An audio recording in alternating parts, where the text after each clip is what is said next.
Cool, and we're live. So I made a video earlier this morning, but I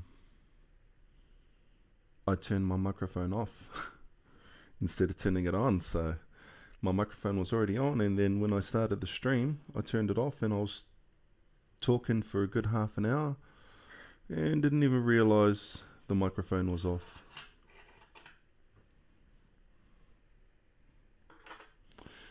So I've got a 2015 MacBook Pro, belongs to Jono. It was stood on. Can't find any major damage to the logic board itself. In saying that, I have tested it, and there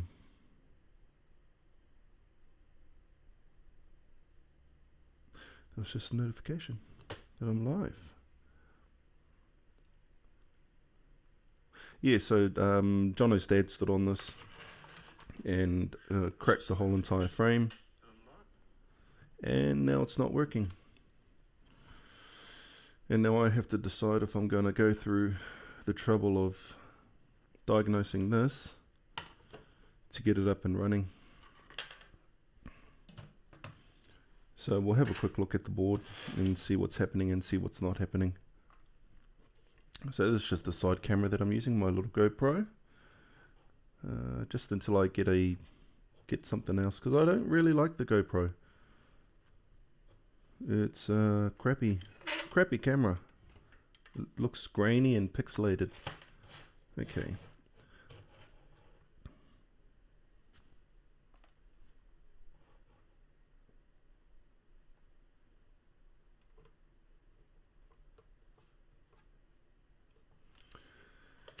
Alright, let's check for some voltages.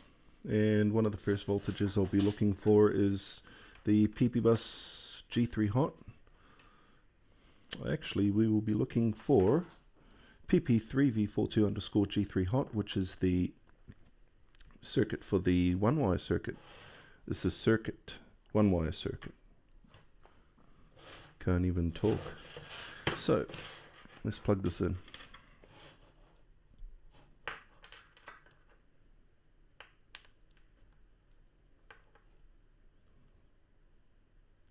So there's no light coming through there whatsoever. So we'll have a look at some of the voltages.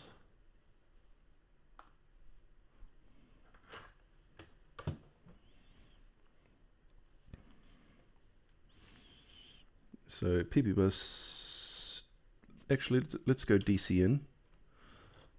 So the DC in circuit is 19.46, which is correct because it corresponds to the 19.3 volts that I'm injecting into the circuit.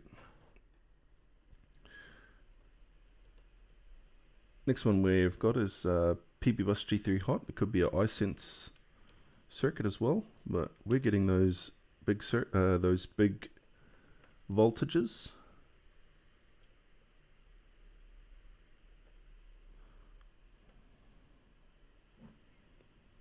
Let's look for PP3V42. So I am getting 3.4 volts on the charging circuit, but I'm not getting a green light. So we will have to have a look at the one-wire circuit. And the one I'll be interested in is adapter sense.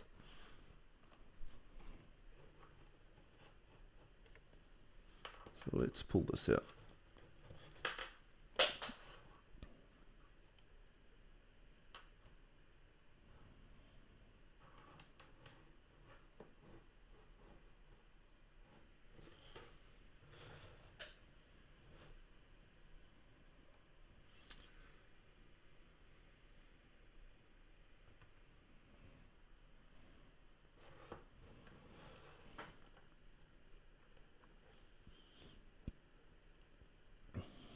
Just having a quick squiz around the board.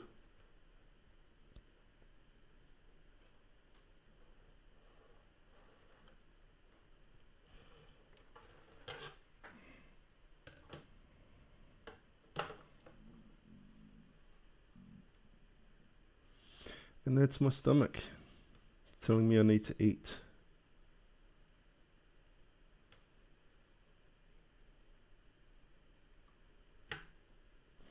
Here's the ISL6259 chip that supplies voltage to the battery. It's also a buck converter, ISL6259 AHRTZ, I think.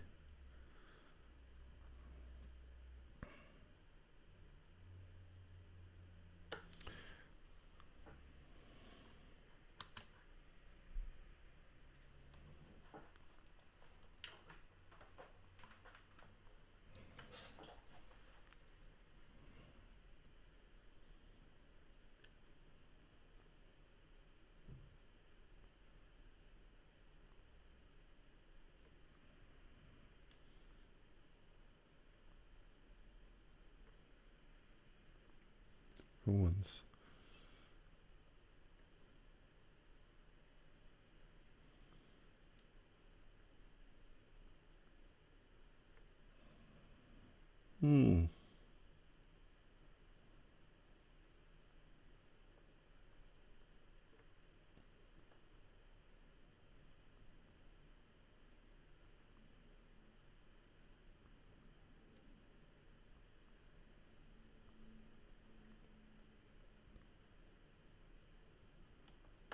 Oh no, I'm actually testing the wrong ones, so ones I should be testing are up here. So these should be 10 k ohm or 10 ohm. 10 ohm. And this one should be as well.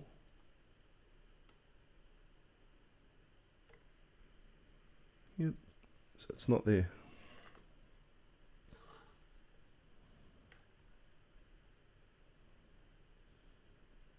Not sure why that silicon is missing. That could be from when the board flexed and bent. This is the backlight circuit. It won't be there.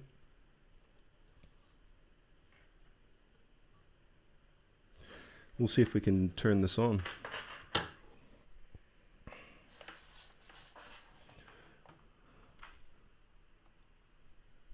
Okay. Let's see what voltages we're getting on the on-off switch. So the on-off switch has a connector on the board where you can jump 2 different points to turn it on without having to use the on-off switch itself, and they're located here. So we'll find out which one is positive and negative. So that's reverse polarity, and I'll show you what that means.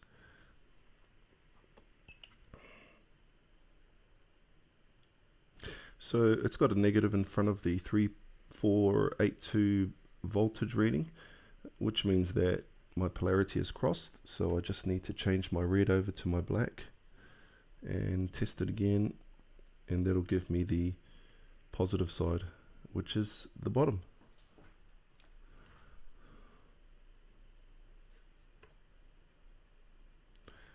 So that's the positive and that's the negative. So if we short those two, it should turn the computer on.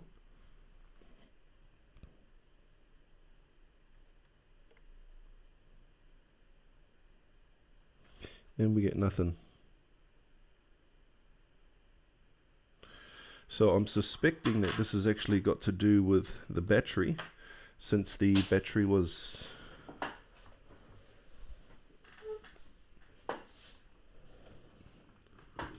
don't know how to describe this. This is bad.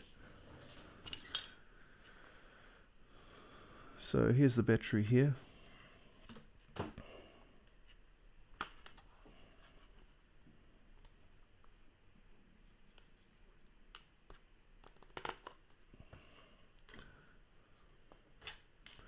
So you can see that it's imploded,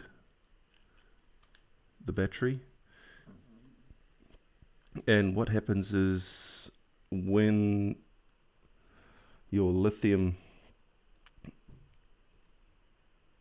comes into contact with air, if it's punctured, it creates gas, and that gas can actually create a fire. So lucky this one didn't actually start a fire. It was very close to it. So what we can do is we can actually puncture those.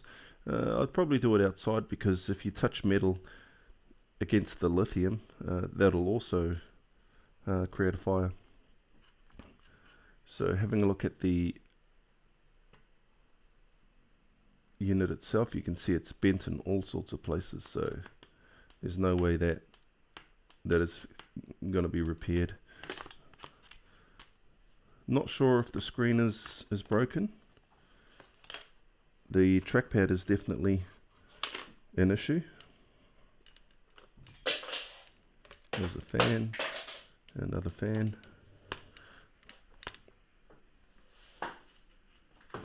So I'm not too worried about those.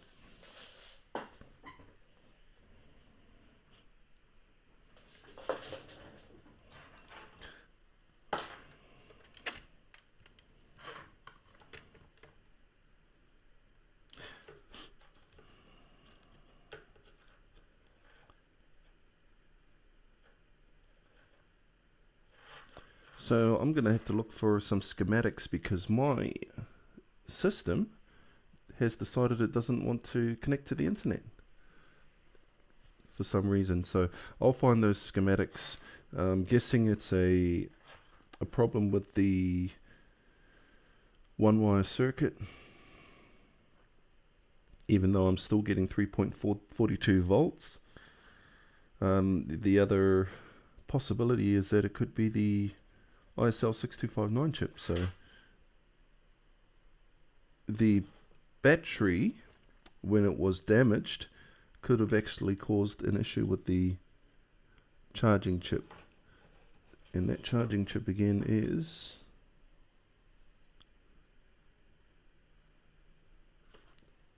where are you?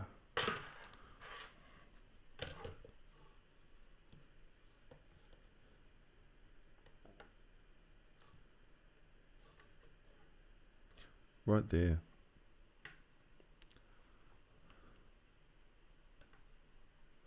So ISL6259.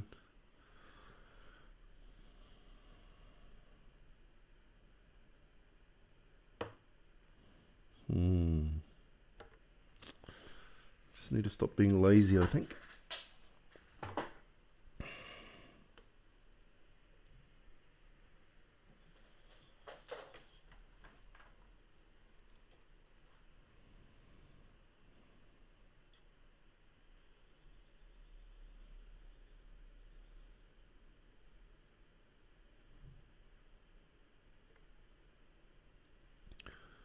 So I'm getting 18 volts coming in.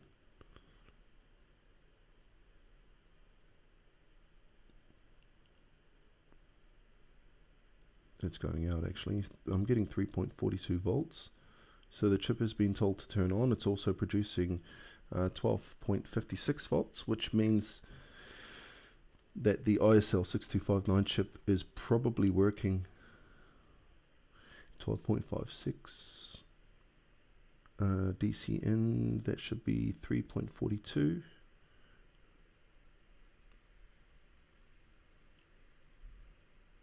That's DC in.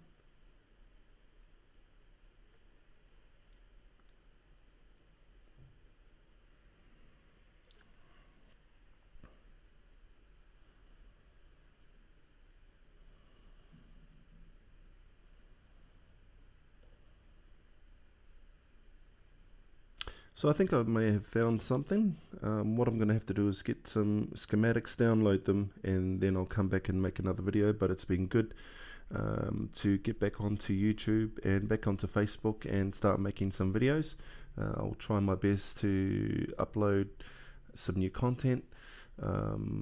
It does take a while for me to even just make one video because of the equipment that's involved in setting up. Sometimes I think I just go a bit too much overboard, and could be a reason why I'm not posting as often as I would like to, but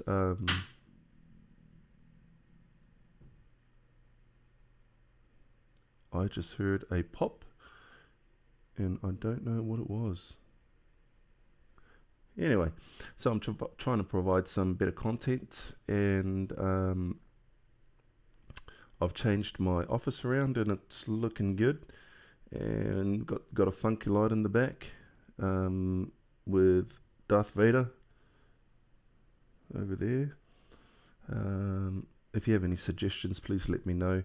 If you'd like to contact me, then please use the contact button in our Facebook. And if you'd like to feature any of your repairs on my channel, then please reach out to me, and we'll see what we can do.